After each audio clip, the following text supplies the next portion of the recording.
I shouldn't have spent my last $1,000 on a camera, but it changed everything for me. And since then, I've invested thousands more into my setup. Here's every piece of camera gear that I actually use to create content or run my videography business full time. This isn't a guide, this is just what works for me. Starting with my camera body, it is the Sony ZV-E10 Mark II, which I'm using to record this video. This camera is perfect if you're a content creator trying to get that cinematic professional look, or even if you're just starting out as a videographer and want something reliable, but also flexible. But what really sold me on this was the video quality. The colors, the sharpness, the overall look just looks clean and professional, especially when you learn how to use it properly. I shoot an S-Log3 in 10-bit color and it's amazing. I've been loving color grading and just trying out different creative looks, and this thing just gives out a great picture. And then it's Sony. The autofocus is one of the main reasons I trust it. The tracking is amazing, so I don't have to do a lot of retakes because of a blurry shot. So whether I'm shooting for myself or for a client, it just works. But like I said, this body is my all-around workhorse. I use it for everything, so I can tell you this camera is not perfect. Battery life is limiting. You do have to figure out the overheating issues, settings, and it does not have in-body stabilization. There are ways to get around it though, and for the size and price, it's a trade-off I'm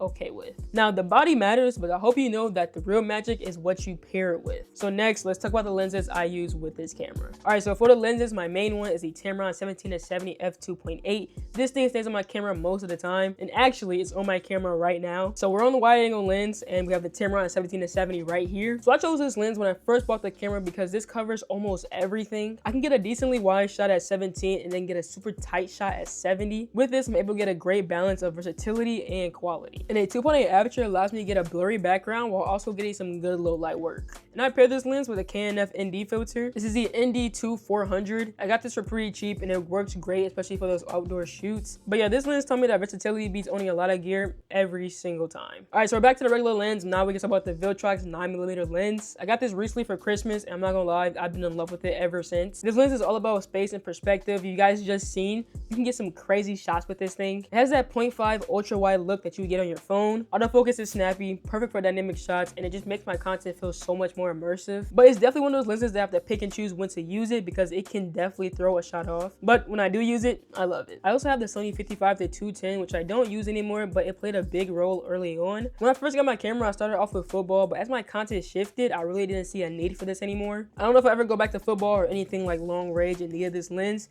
but if so, hopefully you have a 70-200 by then. So the next thing that actually matters is storage. Let me show you guys the SD cards I use. The first one is a Lexar Silver 256GB for those longer shoots. You never know how much storage you're going to need, especially shooting in 4K S-Log3. So having a bigger card and a backup is always needed. And for the backup card, I use a SanDisk Extreme Pro 128GB. This is just in case I run out of storage or may even have a short notice shoot where I can't format the main card. Yeah, that's happened before. After shooting handheld for a while, I started building out my rig in a way that felt comfortable to shoot with. And you guys will see I'm a pretty big fan of a certain company. To rig it out, I use Small Rig Accessories, which is a cage, top handle, and also a side handle. This setup gives me a lot more stability, more mounting options, and make the camera a lot easier to work with. It's also one of those upgrades to make your camera feel more professional and performative. Audio is probably my #1 priority when it comes down to making a good video, in my personal opinion. And for my camera, I currently have 2 different options. The DJI Mic Mini, this is my go-to. I use this for talking heads like this, on-the-go content, and when I'm filming solo. I love having a wireless mic. It's easy to carry and it works with all of my devices. You can hear the sound coming out of this little thing and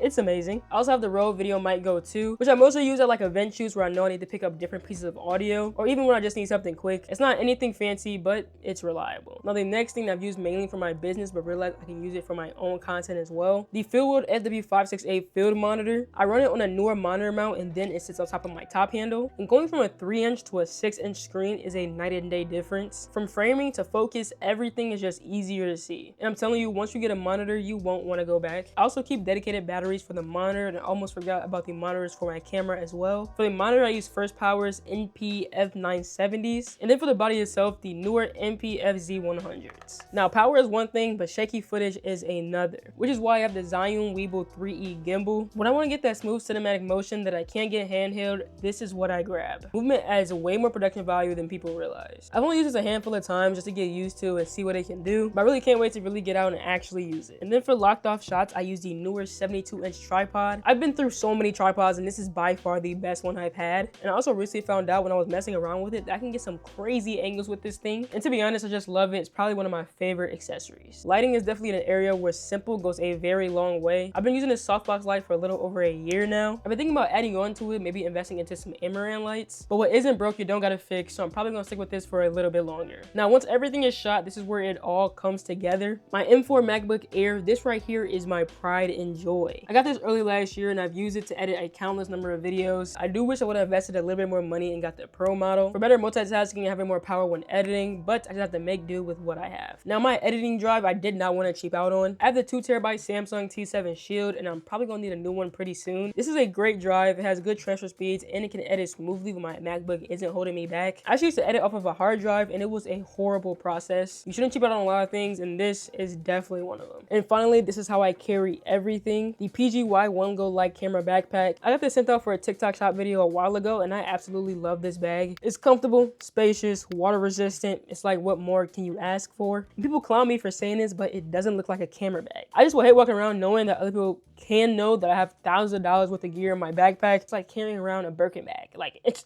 going to, somebody wants that, you know what I mean? So just having one less thing to worry about is always nice. This setup is just one part of my life as a creator and it's definitely grown with me over time. I'll be sharing more of the lifestyle side of creating, tech I use, my growth to success, and what it's really like making content. And if that sounds like something you'd enjoy, subscribe. I got a lot more videos coming your way.